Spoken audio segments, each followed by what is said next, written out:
Hello everyone, मेरे channel में आप सबका स्वागत है। मेरा नाम है मृणालिनी। चलिए देखते हैं यूनिवर्स आपको क्या मैसेज देना चाहते हैं अभी। ये जैसे मैं हमेशा बोलती हूँ, जनरल रीडिंग है, तो आपको जितना रेजोनेट करता है लीजिए, जो नहीं करता है जाने दीजिए। जेंडर स्पेसिफिक नहीं है, टाइमलेस रीडिंग्स है और एज स्पेसिफिक भी नहीं है। ओके, यूनिवर्स प्लीज़ बताइए, जो भी कलेक्टिव इस रीडिंग को देख रहे हैं उनके हाईएस्ट गुड के लिए अपने क्या बताना चाहते हैं। Dear universe, thank you for your grace, thank you for the abundance, thank you for the love. Dear universe, please बताइए, जो भी कलेक्टिव इस रीडिंग को देख रहे हैं उनके हाईएस्ट गुड के लिए अपने क्या बताना चाहते हैं। Thank you, thank you, thank you. Queen of cups, queen of cups and king of swords, completely opposite energy है। ये है बहुत इमोशनल, वल्नरेबिलिटी शो करने वाला, इमोशनल होने से नहीं डरता है, अपनी फीलिंग्स एक्सप्रेस करने से कोई नहीं डरता है। और ये अपनी फीलिंग्स एक्सप्रेस नहीं करता, बहुत ही शांत रहता है। ये बहुत ही इंट्यूटिव है, ये बहुत ही लॉजिकल है और ये चुप रहता है, अपनी बात किसी के साथ शेयर नहीं करता है, अपनी फीलिंग्स जाहिर करना सही नहीं समझता है, ज़रूरी नहीं समझता है। तो इसका हर चीज़ लॉजिकल है और इसका हर चीज़ इंट्यूटिव है, इमोशनल है। ओके, इसकी इमोशंस इसको ओवरवेलमिंग लग सकती है और इसका साइलेंस जो है इसको बहुत ही टॉक्सिक लग सकता है, वो भी ओवरवेलम कर सकता है, ये चीज़ ट्रिगर कर सकता है। तो इस तरह की एनर्जी है। तो हो सकता है ये आपकी एनर्जी है, ये आपके पर्सन की एनर्जी हो सकती है।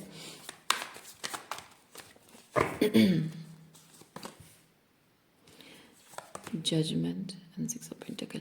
ओके, ये ये चीज़ है कि आप अपने पर्सन से इक्वल गिव एंड टेक मांग रहे हो। ये होता है गुहार लगाना, प्रेयर करना, गुहार करना, या फिर जस्ट जजमेंट सर्व करना, यानी कि आप डिजर्व करते हो लेकिन आपको मिल नहीं रहा है। तो इक्वल गिव एंड टेक, जो आपको रेसिप्रोसिटी जो आपको रिलेशनशिप में चाहिए वो आपको मिल नहीं रहा है, इसलिए आप अपने पर्सन से वो चीज़ मांग रहे हो।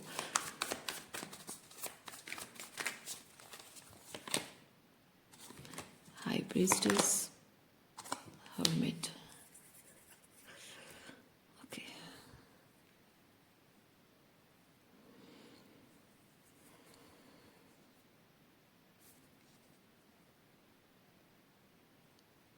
इससे मैं ये चीज़ फील कर रही हूँ कि आप अपने पर्सन की फीलिंग्स को, उनके साइलेंस को भी आप रीड कर लेते हो, उनके साइलेंस को भी आप समझ लेते हो। लेकिन आपके पर्सन को आपकी साइलेंस को समझने के लिए, मतलब आप अगर साइलेंट हो तो आपकी साइलेंस, आपके मन में क्या चल रहा है वो समझने के लिए आपके पर्सन को थोड़ा सा लॉजिक का इस्तेमाल करना पड़ता है, थोड़ा समझने की कोशिश करनी पड़ती है। लेकिन आप इंट्यूटिवली उनकी एनर्जी को समझ लेते हो, वो कब क्या फील कर रहे हैं। Night of wands and king of cups.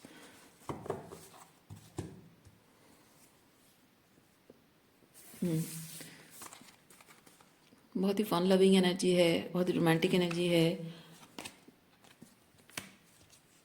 लेकिन इस चीज़ में, ये चीज़ लॉन्ग टर्म अगर रिलेशनशिप में रहे तो रिलेशनशिप अच्छा टिकता है।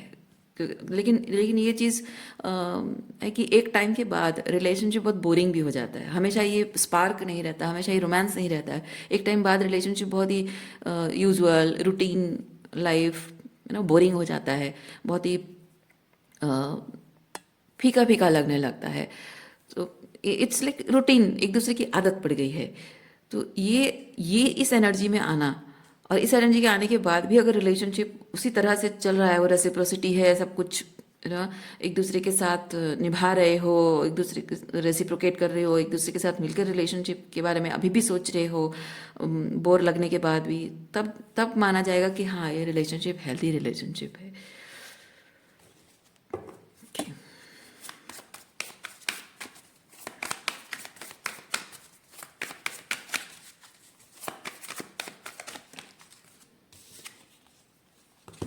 लेकिन मैं देख रही हूँ कि इस एनर्जी को, इस एनर्जी से धीरे धीरे इस एनर्जी में जब आ रहा है, बोरियत की एनर्जी में आ रहा है, तो आपके पर्सन जो है वो बहुत बहुत जल्दी से वो बोर हो जा रहे हैं। उनको हमेशा कुछ ना कुछ चाहिए, कुछ ना कुछ नया एक्सपीरियंस करना होता है। बहुत जल्दी बोर हो जाते हैं आपके पर्सन। ओके, लेकिन हाँ ठीक है, बोर हो जाना वो तो ठीक है, लेकिन बोर होने के बाद वो करते क्या हैं, ये इंपॉर्टेंट चीज़ है। बोर होने के बाद रिलेशनशिप में स्पार्क लाने की कोशिश करते हैं या क्या करते हैं? ओह माय गॉड, जैसे ही रिलेशनशिप में वो बोर हो जाते हैं वो रिलेशनशिप उफ, ओ, ये तो बड़ी खतरनाक बात हुई। जैसे ही रिलेशनशिप बोरियत हो जाती है वो रिश्ता छोड़ के चले जाते हैं, दूसरे रिलेशनशिप में चले जाते हैं, आपको छोड़कर दूसरी चीज़ों को प्रायोरिटाइज करने लगते हैं या दूसरे लोगों के साथ जुड़ने लगते हैं। ओके, तो ये आपके पर्सन की आदत है। ओके, ये हो गई आपकी पर्सन की आदत कि वैसा करते हैं। चलिए, इसके बाद क्या है चीज़ें देखते हैं।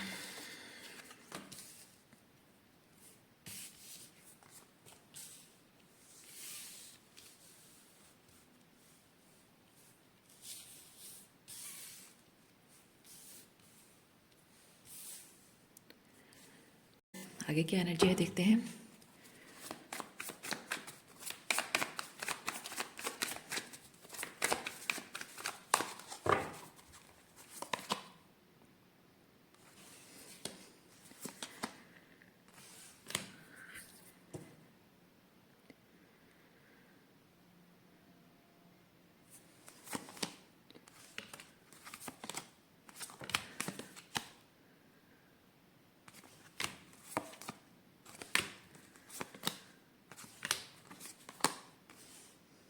ओके, अगर इस रिलेशनशिप में इस तरह की हालत है और आपके पर्सन से आप बात करने की कोशिश कर रहे हो कि हम चीज़ों को ठीक करेंगे, लेट्स टॉक अबाउट इट, क्या प्रॉब्लम है, क्या है, सो मे बी आपके पर्सन वो पुरानी बातों को लेकर बात नहीं करना चाहते होंगे। छोटी मोटी बातें, ऐसी झगड़े होते होंगे या कुछ कहा सुनी होती होगी चीज़ों को लेकर, क्योंकि ये होता है एंगर, ठीक है, गुस्सा। गुस्सा जो टेम नहीं किया जा रहा है, कंट्रोल नहीं आ रहा है, पीस, यहाँ पीस रिस्टोर करने की कोशिश की जा रही है और पुरानी अच्छी यादों को याद करने की कोशिश की जा रही है, चीज़ों को ठीक करने की कोशिश, ये रिकनसाइल करने की कोशिश की जा रही है और चीज़ों के पॉजिटिव एस्पेक्ट को देखने की कोशिश की जा रही है।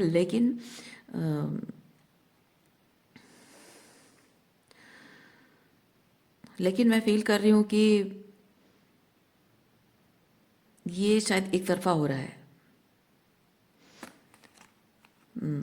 ये चीज़ एक तरफा हो रहा है। आप उनके साथ चीज़ें ठीक करने की कोशिश कर रहे हो, लेकिन आप देखिए यहाँ पे ये बहुत शांत एनर्जी है। ये हो सकता है थोड़ा गुस्सा आ जाए इसको, तो यहाँ पे ये हो सकता है कि आपके पर्सन, जबकि वो चुप रहने वाले इंसान हैं, ज़्यादा बात नहीं करते हैं, इमोशनली ओपन ज़्यादा नहीं होते हैं, तो जब भी कुछ ऐसी कॉन्फ्लिक्टिंग चीज़ें, आप दोनों के रिलेशनशिप में कुछ ऐसी कॉन्फ्लिक्टिंग चीज़ें होती होंगी, कुछ झगड़े किसी बात को लेकर बहस होती होगी, क्योंकि जब वो आपके पर्सन की एनर्जी ऐसी कि वो थोड़ा भी बोरियत हो जाता है तो वो डिस्टेंट हो जाते हैं, वो ना इंटरेस्ट उनका कम हो जाता है और वो दूसरी चीज़ों पर ध्यान देने लगते हैं, दूसरी चीज़ों को प्रायोरिटाइज करने लगते हैं। तो एक अनफुलफिलिंग चीज़ आपके रिलेशनशिप में वो ना रहे, उसकी वजह से आप शायद उनसे और बेहतर लेवल पे कनेक्ट करने की कोशिश करते हैं। तो आपके पर्सन जबकि वो बातचीत नहीं करते हैं, तो उनका नेचर ऐसा होगा कि जब वो बोर हो जाते होंगे वो शांत रहते होंगे, बातचीत नहीं कर रहे। कोई झगड़ा हो गया आप दोनों के बीच में तो वो चुप रहते होंगे, ज़्यादा बात करना पसंद नहीं करते होंगे, उनको पीस पसंद है। पीस किसको नहीं पसंद है, पीस सबको पसंद है। लेकिन आपका इस चीज़ है कि आप ये चीज़ इमोशनली, ये चीज़ को बहुत डीपली फील करते हैं, वो बहुत लॉजिकली चीज़ों को देखते हैं, सही है गलत है, बस हाँ हो गया बात खत्म, है ना। तो कौन गलत है कौन सही है, या फिर ये चीज़ें सही है वो सही सही है, चलो बात खत्म। लेकिन यहाँ पे ये चीज़ हो रहा है कि आप चीज़ों की बहुत ही डीपर लेवल पे उस चीज़ को महसूस करते हो, बहुत इमोशनल सेंसिटिविटी आपके अंदर है, महसूस करते हो। तो कुछ भी कुछ भी ऐसा हुआ जैसे इनका है कि हाँ चलो झगड़ा हो गया बात खत्म, आगे इस चीज़ पे बात नहीं होगी। लेकिन आपका है कि हाँ जिस चीज़ पे झगड़ा हुआ है उस चीज़ को रिजॉल्व करना ज़रूरी है, क्योंकि वो चीज़ बहुत डीप लेवल पे इमोशनली आप फील करते हो, इमोशनल सेंसिटिविटी आपकी बहुत ज़्यादा है। तो जब वो उस चीज़ पे बात करना चाहते नहीं है तो शायद आपको गुस्सा आता होगा। आप उनको बार बार उसी चीज़ पे बात करना चाह रहे हो कि चलो अभी तो गुस्सा ठंडा हो गया, अभी उस चीज़ पे बात करते हैं कि कल परसों जो भी हुआ था वो अच्छा नहीं लग रहा है, उस बात को अभी भी चल रहा है दिमाग में, so let's talk about it. मुझे कुछ अच्छा नहीं लग रहा है तो लेट्स टॉक अबाउट इट। और आपके पर्सन कहते होंगे नहीं नहीं नहीं नहीं नहीं, मुझे इस चीज़ पे कोई बात नहीं करनी है, मुझे मैं शांति प्रिय इंसान हूँ, मुझे बात नहीं करनी है, मैं बस शांति से जीना चाहता हूँ, और तुम ये सब बातें छेड़ो मत। तो आपको शायद वो कहते होंगे कि तुम बहुत गुस्सैल हो, झगड़ालू हो, और तुम्हें बहुत ही लाइक हमेशा हर सिचुएशन में तुम जीतना चाह रही हो। ये थोड़ा सा स्ट्रेंथ, थोड़ा सा डोमिनेंस को बता रहा है, डोमिनेंस एंड बहुत ही कंट्रोल, उस चीज़ को, स्ट्रेंथ पावर को बता रहा है। तो आप शायद पावर पोजीशन पे रहना चाह रहे हो, सही दिखना चाह रहे हो, अपने आप को वैलिडेशन देना चाह रहे हो, शायद इसीलिए झगड़ा कर रहे हो, ऐसा उनका कहना है या उनका मानना है। और आपके साथ जिस चीज़ को लेकर आप दोनों में प्रॉब्लम हुई है, उस चीज़ पे वो बात करना ही नहीं चाहते हो। शायद आपको ये कह रहे हो कि नहीं, ये पीस वीस क्या है, बात झगड़ा हो गया, बात खत्म, अब उसी चीज़ को याद क्या करना, ये पुरानी चीज़ों पर फोकस क्यों करना, पुरानी बातें याद क्यों करना है। तो इस तरह की उनकी एनर्जी रही होगी। हमेशा आपको कहते होंगे कि हाँ, झगड़े झगड़े नहीं करना, हमको पुरानी बातों पर बात नहीं करनी है। आगे देखो, नेक्स्ट नई नए तरीके से, मतलब जो जो बात बीत गई, जो बात बीत गई, रात बीत गई और नई सुबह आ गई, तो अब इस बारे में फोकस करेंगे, पुरानी बातों पर ध्यान नहीं दी, मिट्टी पाओ उस पर। लेकिन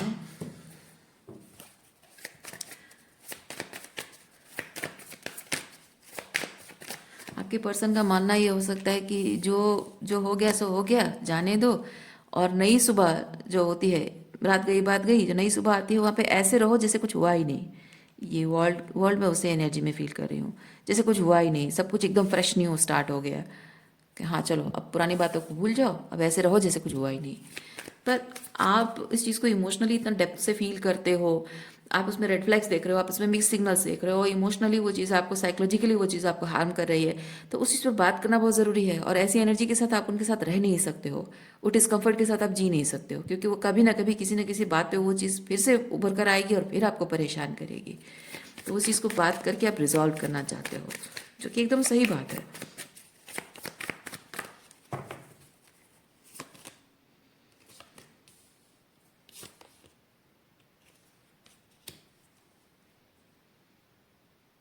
आपके पर्सन की लाइफ में ऐसे लोग हैं जो कि कोई भी झगड़ा वगैरह कुछ होता है तो वो उन उन चीज़ों पर बात नहीं करते हैं। लाइक जैसे कहते हैं ना, elephant, a pink elephant in the room. मतलब कि एक एक बहुत बड़ा मसला है, एक बहुत बड़ा मुद्दा है, टॉपिक है, जिस पर डिस्कम्फर्ट हुआ है, झगड़ा हुआ है, और एक अनकंफर्टेबल फीलिंग इसके मन में भी है, उसके मन में भी है। लेकिन उस अनकंफर्टेबल फीलिंग के साथ उसको सुकून नहीं मिल रहा है, आपको भी सुकून नहीं मिल रहा है, उसको भी एक सोल्यूशन चाहिए, आपको भी सोल्यूशन चाहिए। उसमें क्या होता है कि आप दोनों के बीच में एक ऑकवर्ड साइलेंस बनता है। इवन इफ अगर आप दोनों भी नहीं इस चीज़ को, आप अगर इस चीज़ को कैरी कर रहे हैं कि मुझे एक ऑकवर्डनेस फील हो रही है, मुझे एक डिस्कम्फर्ट फील हो रहा है, इमोशनली मैं इस चीज़ को नहीं हैंडल कर पा रही हूँ, या फिर मुझे साइकोलॉजिकली वो क्लैरिटी चाहिए, क्लोजर चाहिए इस चीज़ को लेकर, वरना मैं पीस क्रिएट नहीं कर पा रही हूँ इस चीज़ के साथ, जो कि बहुत नॉर्मल चीज़ है और होनी भी चाहिए। तो आप जब साइलेंस मेंटेन करते हो, आप चुप हो, इस चीज़ को सोच रहे हो, आप इंतज़ार कर रहे हो कि वो आए और इस चीज़ पर बात करें, तो वो एक ऑकवर्ड साइलेंस आप दोनों के बीच में होता है। और ये जो व्यक्ति हैं, ये ऐसे लोगों से डील करते हैं जो इस ऑकवर्ड साइलेंस को एलिमिनेट कर देते हैं। ओके, मतलब कि हम दोनों के बीच में झगड़ा हो गया, अच्छा ठीक है चलो, रात गई बात गई, दोनों ही भूल गए, सुबह उठकर ऐसे बिहेव कर रहे हैं जैसे कुछ हुआ ही नहीं है। तो एक ऑकवर्ड साइलेंस जो तुम्हारे और मेरे बीच हो सकता है, उसे हम भूल जाएंगे, उस ऑकवर्ड साइलेंस को हम हटा देंगे, वार्मथ उसमें डाल देंगे। तो तुम उस पर बात नहीं करोगे, मैं भी नहीं करूँगी। मैंने तुमको चाय पिला दिया, तुम मुझे घुमाने ले जाओ, कोई गिफ्ट दे दिया, कुछ और कर दिया, बस हो गया, बात खत्म। बात खत्म नहीं होती है, बात अवॉइड हो जाती है।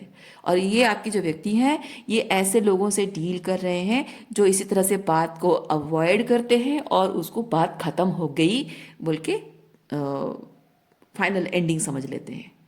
ठीक है, और ये आदत उनको है, ये हमेशा से उनको वो आदत है। अब देखिए यहाँ पे बहुत सारे फेमिनाइन्स हैं, इसका मतलब है कि आपके पर्सन के अंदर ये जो अपने इमोशंस को नेग्लेक्ट करना, अपनी फीलिंग्स को नेग्लेक्ट करना, ये टॉक्सिक फेमिनाइन एनर्जी है। एक वुंडेड, एक टॉक्सिक फेमिनाइन हमेशा चाहती है कि अ, वो सिचुएशन को मैनिपुलेट करती है। टॉक्सिक फेमिनिन एनर्जी ऐसी होती है कि वो सिचुएशन को मैनिपुलेट करती है, अपने फेवर में लाती है। जैसे हमेशा उसको सूदिंग लगे, उसको कंफर्टेबल लगे, उस मतलब सेफ्टी सेफ्टी की बात कर रही हूँ, सेफ्टी हो, उसकी सारी नीड्स रहे, वो लोग लोग उसको वैलिडेट करते रहें। वो अपनी इमोशनल सेफ्टी के बारे में नहीं सोचती है, वो अपने बाकी सारी safety, financial and physical safety के बारे में, एग्जिस्टेंशियल सेफ्टी के बारे में सोचती। तो एग्जिस्टेंस उसकी सेफ है। टॉक्सिक फेमिनिन उसकी प्रायोरिटी वो चीज़ होती है। सो कुछ घरों में महिलाएं ऐसी होती हैं जो अपने घर में बच्चों को सिखाते हैं कि लड़कियों को सिखाया जाता है कि तुम ज़्यादा बहस मत करो, जो बोला जा रहा है वो करो, जैसे कहा जा रहा है वैसे रहो। ठीक है, भाई ने झगड़ा किया, भाई ने 2 थप्पड़ में लगा दिया, कोई बात नहीं, तुम चुप रह जाओ, सह लो। पापा हैं, घर के मर्द हैं, सह लो जो बोलते हैं। पति है, पति मार रहा है, ठीक है कोई बात नहीं, पति है थोड़ा गुस्से में आ गया, पैसा कमा के खिला रहा है तुमको, 2 थप्पड़ मार दिया, क्या हो गया, सह लो चुपचाप। ये कुछ टॉक्सिक फेमिनिन ऐसी होती हैं जो लड़कियों को ऐसी बातें सिखाती हैं। मर्दों को भी ऐसे सिखाया जाता है कि तुम रो नहीं सकते, तुम मर्द हो, तुम रो नहीं सकते, रोने का मतलब है तुम नामर्द हो। ओके, तुम इमोशनली वॉल्नरेबल नहीं हो सकते, तुम्हारी कोई गलती नहीं हो सकती। आपको पता है टॉक्सिक फेमिनिन ये चीज़ कहती है मर्दों को कि तुमसे कोई गलती हो ही नहीं सकती है, तुम मर्द हो मतलब तुम महान हो। मैंने बेटा पैदा कर दिया मतलब बहुत बड़ा मतलब कोई आसमान से कोई तारा तोड़ लिया मैंने। ये टॉक्सिक फेमिनिन मैस्कुलिनिटी को इस तरह से मतलब एक टॉक्सिक मैस्कुलिन एनर्जी बूस्ट करती है, मैस्कुलिन ईगो को बूस्ट करती है। क्यों? क्योंकि उसकी ज़रूरत है, उसकी नीड है एग्जिस्टेंस के लिए, सेफ्टी फील करने के लिए। एक टॉक्सिक फेमिनिन की नीड है कि एक पुरुष हो जो उसको वो सेफ्टी प्रोवाइड करे, और वो पुरुष चाहे कितना भी गंदा इंसान हो, कितना भी बुरा इंसान हो, वो उसे सेफ्टी प्रोवाइड करे, वो उसकी प्रायोरिटी है। वो चाहे उसको मारे पीटे, उसके साथ बुरा करे, घर में तबाही मचाए, चिल्लाए, जो भी करे, उसको गाली गलौज करे, कुछ भी करे, बस एक चीज़ है कि वो मुझे पैसा कमा कर खिला रहा है, मुझे पाल रहा है, मुझे अपने साथ रखा हुआ है। चाहे 10 औरतों के साथ उसके संबंध हो, लेकिन मुझे तो संभाला हुआ है ना, मुझे तो रखा हुआ है ना घर में, वो चाहे बाहर जाकर जो भी करे। ये टॉक्सिक फेमिनिन होती है। घर की बेटियों को मारो पीटो, वो चुपचाप सह लेगी। बेटियों के साथ अन्याय हो रहा है, बेटियों के साथ गलत हो रहा है, वो सिखाएगी नहीं बेटी को स्ट्रांग बनना, बाउंड्री सिखाएगी नहीं बेटियों को। ओके, घर के मर्दों को बिगाड़ के रख देगी, क्योंकि उसको अपने लिए सेफ्टी चाहिए, अपने लिए कंफर्ट चाहिए। तो टॉक्सिक फेमिनिन एनर्जी ऐसी होती है जो कि घर में बच्चों को सिखाती है कि तुम मर्द हो, तुम गलत नहीं हो सकते। मतलब पुरुष जो मैस्कुलिन एनर्जी है वो हमेशा पावर में रहेगी, और हम उसके अंदर अंडर डोमिनेट होकर रहेंगे, उसके पैरों की धूल बनकर, उसकी दासी बनकर रहेंगे। टॉक्सिक फेमिनिन एनर्जी यही सिखाती है। ओके, आपकी आपकी फीलिंग्स मैटर नहीं करती है, आपकी ज़रूरतें मैटर, ज़रूरतें मटीरियल ज़रूरतें ज़रूर मैटर करती होंगी, लेकिन आपकी इमोशनल नीड्स मैटर नहीं करती, आपकी साइकोलॉजिकल नीड्स मैटर नहीं करती, आपकी मेंटल सैनिटी मैटर नहीं करती है। आप चाहे कितने भी दिमागी तौर पे कितने ही आप स्टर हो रहे हो, कितने ही आप कॉन्फ्लिक्टेड फील कर रहे हो, बट आपको कूल रखना है, अपना काम मेंटेन करके रखना है। क्यों? क्योंकि मर्दों को ये पसंद नहीं है कि आप रिबेलियस हो जाओ, आप अपने साइकिक हेल्थ के लिए आप आवाज़ उठाओ, ये मर्दों को पसंद नहीं है। तो आपको चुप रहना है, ये सिखाया जाता है। तो यहाँ आपकी जो पर्सन है, इन पर्सन की ऐसी टॉक्सिक फेमिनिन परवरिश हुई है, और इसी की वजह से वो आपके साथ ऐसे बिहेव करते हैं।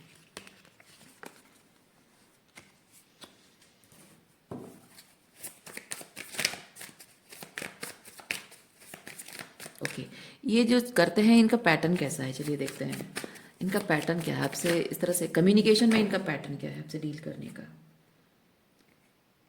ओके, पहला कार्ड यहाँ आया है 4 ऑफ वॉन्ड्स, 7 ऑफ कप्स,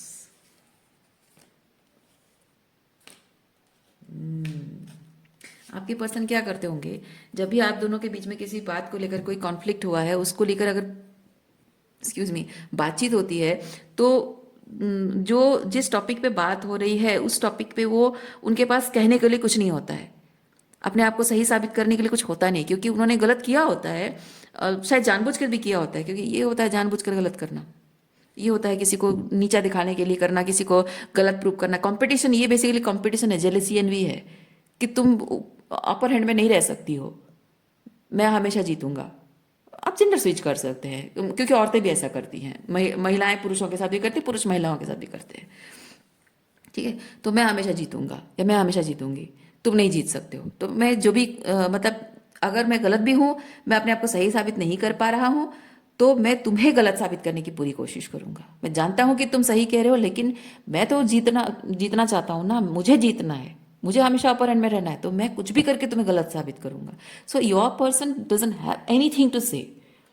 ठीक है, तो जब बात डिस्कशन होता है, जिस टॉपिक पे आप बात कर रहे हो, कहने के लिए कुछ है नहीं, तो वो आपको डिफरेंट डिफरेंट टॉपिक चेंज कर करके, एक टॉपिक पे बात कर रहे हो, जब कुछ है नहीं कहने को, दूसरे टॉपिक में चले जाते हैं जहां आपको दोष दे सकते हैं, एलिगेशन लगा सकते हैं। उस टॉपिक पे फिर आप बात करने लग जाते हो, फिर वहां पे कुछ बोलने लगते हो, फिर तीसरे टॉपिक पे चले जाते हैं। तो हमेशा टॉपिक पे टॉपिक टॉपिक पे टॉपिक चेंज करते रहते हैं, और इसका मकसद क्या है? आपको डिस्ट्रैक्ट करना।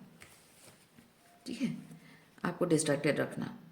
ये eight of wands, different topics पे बात करके आपको डिस्ट्रैक्टेड रखना, कि आप ये सोच में पड़ जाते हो। अगर आप इस चीज़ को बहुत पर्सनली ले रहे हो, अगर आप इस चीज़ से ट्रिगर हो रहे हो और बहुत ज़्यादा पर्सनली ले रहे हो, तो आप सोच में पड़ जाओगे, आप खुद कन्फ्लिक्टेड हो जाओगे कि मैं किस चीज़ पे बात कर रही थी मैं, और किस चीज़ पे मैं बात करूँ, किस चीज़ पे ज़्यादा इंपॉर्टेंस दूँ, है ना? तो हर चीज़ में जो भी टॉपिक वो लाएंगे, उस टॉपिक में कुछ ना कुछ उनकी गलती रही होगी, जिसकी वजह से आपने कुछ शैडो में ऑपरेट किया। देखिए, आपको कोई गुस्सा दिलाएगा, कोई आपको ट्रिगर करेगा, आपको गैसलाइट करेगा, गुस्सा तो आएगा ही। तो वो कहेंगे कि नहीं, आपने गुस्सा किया, आपने ऐसे बिहेव किया, अब ऊंची आवाज़ में आपने बात की। आप कहोगे कि नहीं, मैंने ऊंची आवाज़ में बात तो की, लेकिन जो बात कही सच कही है। तो हाँ, उस टाइम भी तो तुमने ऐसा किया था, वैसे देखिए टॉपिक चेंज हो गया, है ना? तो ये वैसा करना, वो सिर्फ इसलिए क्योंकि वो जो गलती उन्होंने, जो गलत काम उन्होंने की, गलती तो नहीं कहूँगी, गलती गलती से होता है, गलत जो उन्होंने किया है, उस गलत को ढकने के लिए आपको बातों से डिस्ट्रैक्ट करते हैं, आपको कंफ्यूज कर देते हैं, आप पर आपको गैसलाइट करके सारी गलती आप पर थोप देते हैं। और आप अगर इस चीज़ को बहुत पर्सनली ले रहे हो, अगर आप उंडेड हो, आप अगर बहुत को डिपेंडेंट हो, आप इमोशनली हील नहीं हो, आपकी बाउंड्री स्ट्रांग नहीं है, ये एम्पावरिंग स्ट्रेंथ कार्ड, ठीक है, इस एनर्जी में अगर आप नहीं हो, तो आप हमेशा टॉपिक से ऐसे डिस्ट्रैक्ट होते रहोगे, कंफ्यूजन में रहोगे। आप सोच नहीं पाओगे कि कहाँ उसकी गलती के बारे में, मैं किस गलती के बारे में बात कर रही थी, कि किस बारे में बात करूं, और कहाँ अपनी गलती के बारे में मैं सोचूं। अल्टीमेटली आप थक जाते हो, उनसे आर्ग्यूमेंट करते करते करते करते थक जाते हो। आपको आपको ये चीज़ दिख रहा है कि आप बहस करते करते थक जा रहे हो, कोई निष्कर्ष पर नहीं पहुंच पा रहे हो। इसका एक तरीका है, इसका तरीका ये है कि जो चीज़ आपको पसंद नहीं है, आप उस चीज़ पे, उस टॉपिक पे टिके रहिए। आपको वो टॉपिक नहीं चेंज करना है। इवन इफ वो टॉपिक चेंज करने की कोशिश करें, आपको भटकाने की कोशिश करें, आप टॉपिक चेंज ना करो। आप देखोगे जिस टॉपिक पे बात हो रही है, आप उसी टॉपिक पे टिके रहोगे, वो मजबूर हो जाएंगे, वो आपको डिस्ट्रैक्ट नहीं कर पाएंगे, और उसी टॉपिक पे बात करने के लिए वो मजबूर हो जाएंगे। और जब उनके पास कहने के लिए कुछ है ही नहीं, वो ऑटोमेटिक गिव अप कर देंगे। गिव अप करने का मतलब ये नहीं कि वो अपनी गलती मान लेंगे, गिव अप मतलब है वो चुपचाप वहाँ से चले जाएंगे, या फिर साइलेंट ट्रीटमेंट देने लग जाएंगे, या फिर कुछ अवॉइड करना, या कुछ और चीज़ें अपने आप को डिस्ट्रैक्ट करने लग जाएंगे।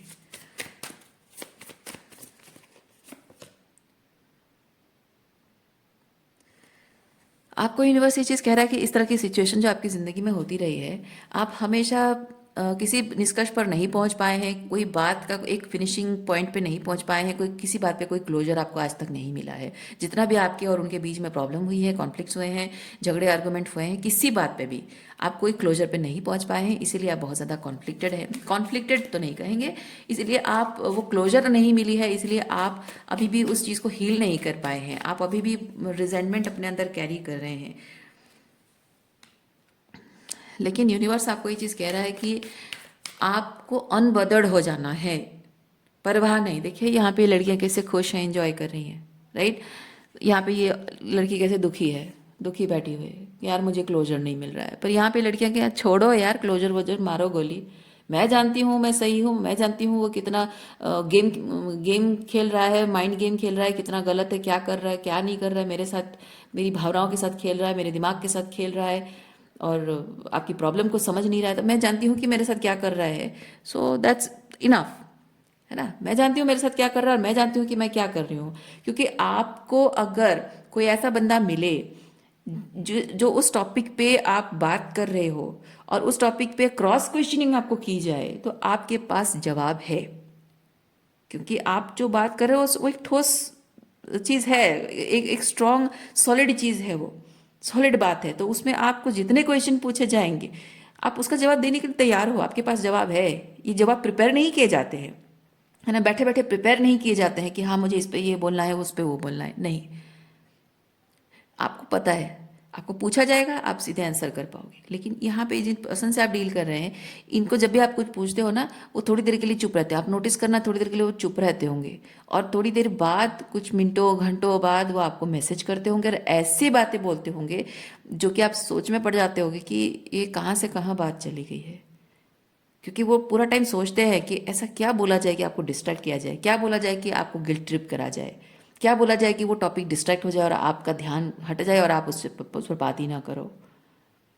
लेकिन जब आपके पास सारे सवालों के जवाब हैं, आप मेंटली क्लियर हो, आप सही पाथ पर हो, सही तरीके, सही रास्ते पर हो, कुछ गलत नहीं किया है आपने, आपको चाहे कोई कितना भी क्रॉस क्वेश्चन करे, कितने भी सवाल करे, हाँ सवालों के जवाब है मेरे पास, मैंने कुछ गलत नहीं किया तो है मेरे पास जवाब, है ना। वही चीज़ है। तो आप जानते हैं कि आपने जो कहा, जो किया, जिस तरह से आपने अपना काम किया है, आप जानते हो आप अपनी जगह सही हो। तो वैलिडेशन आप अपने आप को दीजिए। ये कार्ड बताता है, आप अपने आप को वैलिडेशन दीजिए। आप इंतज़ार मत कीजिए, क्लोजर का इंतज़ार मत कीजिए। आपको लग रहा है कि मैं क्लोजर मिलेगा तभी जाकर मुझे वैलिडेशन मिलेगा, नहीं। आप अपने आप को खुद ही वैलिडेशन दीजिए और इस सिचुएशन से आगे बढ़ने की कोशिश कीजिए आप, ठीक है। कोई गारंटी नहीं है ज़िंदगी में, कोई गारंटी नहीं है कि आपको जब भी आप कुछ ऐसी सिचुएशन आती है तो कोई आपको वैलिडेशन देगा, कोई गारंटी नहीं है। कोई अच्छे लोग मिल सकते हैं जो आपको कहें कि हाँ यार मुझसे गलती हो गई, मैंने ऐसा नहीं करना चाहिए था। कोई गारंटी नहीं है कि आपको ऐसे लोग मिलेंगे। तो ज़िंदगी भर क्या आप ऐसे लोगों का इंतज़ार करते रहोगे? वो, अगर इंतज़ार करना मतलब चेजिंग एनर्जी है, नेगेटिव माइंडसेट है, लैक एनर्जी है, that means you are chasing जो आपके लाइफ में नहीं है। और जब नहीं है वाली एनर्जी सेंड करते हो तो आपको हमेशा ऐसे ही इमोशनली अनअवेलेबल लोग मिलते हैं, नॉन अकाउंटेबल पर्सन आपको मिलते हैं। सो अपने आप को वैलिडेशन दीजिए और आगे बढ़िए आप।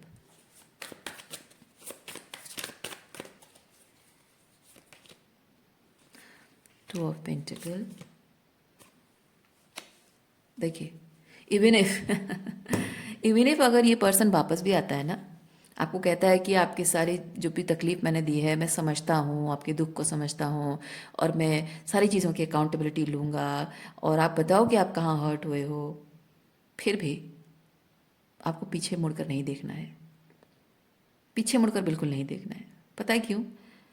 क्योंकि जो इंसान आपसे पूछता है ना, अच्छा आप बताओ मुझे कहाँ गलती हो गई मुझसे, मैं जानना चाहता हूँ कहाँ गलती हो गई, इसका मतलब है कि उसे नहीं पता है कि उसने आपको कहाँ हर्ट किया, किस तरह से हर्ट किया है। उसको उसको आइडिया ही नहीं है कि उसने आपको हर्ट किया है।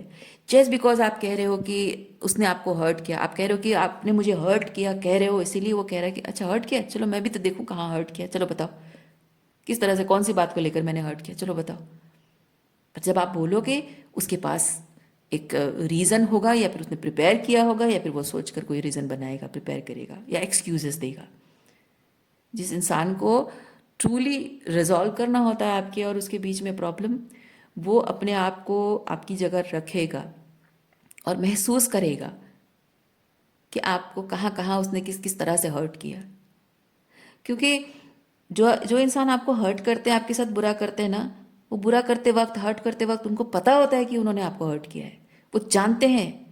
मैं 100% श्योर होकर ये चीज़ कह सकती हूँ कि जो लोग आपके साथ बुरा व्यवहार करते हैं, बदतमीजी करते हैं, आपको टॉक्सिक बिहेव करते हैं, आपके साथ रूड बिहेव करते हैं, रूड वर्ड्स यूज़ करते हैं, साइलेंट ट्रीटमेंट देते हैं, कोल्ड बिहेव करते हैं, इग्नोर करते हैं, निग्लेक्ट करते हैं, इमोशनली अबांडन करते हैं, वो सब जानते हैं। आपका अपमान भी करते हैं, हंसी मजाक उड़ाना, हंसी हंसी में, मजाक मजाक में मजाक उड़ाना, ये सब चीज़ें वो जानते हैं कि वो क्या कर रहे हैं, और वो जो भी कर रहे हैं उससे आप पर क्या बीत रही है, वो जानते हैं। क्योंकि वो जो कर रहे हैं, ये चीज़ आपको ध्यान रखना है, याद रखना है कि वो जो कर रहे हैं वो जानबूझकर कर रहे हैं, और वो करने से आप पर क्या बीतेगी उन्हें पता है। यानी कि वो चाहते हैं कि वो चीज़ आप पर असर करे, वो अपमान आप महसूस करो, वो बुरा आप महसूस करो, वो ऑफेंडेड आप महसूस करो। जो जो तकलीफ महसूस होती है वो एग्जैक्टली वही तकलीफ वो आपको देना चाहते हैं, इसीलिए वो ऐसे बिहेव करते हैं। तो जो आपको तकलीफ दे रहा है, उसे पता है कि वो क्या कर रहा है, क्यों कर रहा है, उसका इफेक्ट क्या होगा, और वही इफेक्ट वो आप पर इंड्यूस करना चाहता है, इसीलिए वो कर रहा है। तो जाहिर सी बात है उसे पता है कि वो क्या कर रहा है, यानी कि उसे ये अगर वो बोले कि तुम बताओ मैंने कहाँ हर्ट किया, दैट डजंट मेक सेंस, है ना। उसको बहुत अच्छे से पता है कि उसने क्या किया है और कहाँ पे उसको माफ़ी मांगनी है, आपको बताने की ज़रूरत नहीं पड़ेगी। तो अगर कोई आपसे पूछ रहा है कि तुम बताओ कहाँ मैंने तुमको हर्ट, किस तरह से मैंने तुम्हें हर्ट किया है, let's talk about it. No, there is no going back. ठीक है, there is no going back. उससे बात करने का कोई मतलब नहीं, क्योंकि आप उससे बात करोगे, देखिए night of swords and devil, यानी कि आपसे वो सिर्फ वो रीज़न एक्सट्रैक्ट करना चाह रहा है। वो पर्सन आपसे सिर्फ वो रीज़न एक्सट्रैक्ट करना चाह रहा है, जानना चाह रहा है कि कहाँ पे किस तरह से उसने आपको हर्ट किया, मतलब आप हर्ट हुए हो। हाँ, मैं अपनी सेंटेंस मैंने चेंज किया, एक सेकेंड। ठीक है, वो किस तरह से आप हर्ट हुए हो, उसने आपको हर्ट नहीं किया। वो कहेगा कि मैंने आपको हर्ट नहीं किया, आप हर्ट हुए हो। वो अपने सेंटेंस में ये चीज़ ज़रूर बोलेगा, मैंने हर्ट किया नहीं बोलेगा। आप कहाँ पे हर्ट हुए हो, चलो बताओ मुझे। यानी कि वो जानना चाहता है, वो जानना चाहता है कि वो टॉपिक क्या है, वो रीज़न क्या है, ताकि उस चीज़ को जानने के बाद वो आपको ट्रिगर कर सकेगा। वो ऐसी बातें बोलेगा, टॉक्सिक बातें बोलेगा, आपको एलिगेशन लगाएगा, ब्लेम करेगा, आपको गिल्ट ट्रिप करेगा, आपको गैसलाइट करेगा। उसका इंटेंशन ये नहीं है कि आपकी प्रॉब्लम सॉल्व करेगा, आपको क्लोजर देगा। उसका इंटेंशन सिर्फ इतना है कि वो आपको गलत ठहराकर अपने आप को सही साबित करेगा कि नहीं, मैंने कुछ गलत नहीं किया। क्योंकि उसका कहना तो यही चीज़ होगा ना कि मैंने आपको हर्ट नहीं किया, आप हर्ट हुए हो, यानी कि प्रॉब्लम तुम में है। तो उम्मीद करती हूँ इस रीडिंग से आपको क्लैरिटी मिली हो। मैं आपको नेक्स्ट रीडिंग में मिलती हूँ। अपना ख्याल रखिए, खुश रहिए, बाय।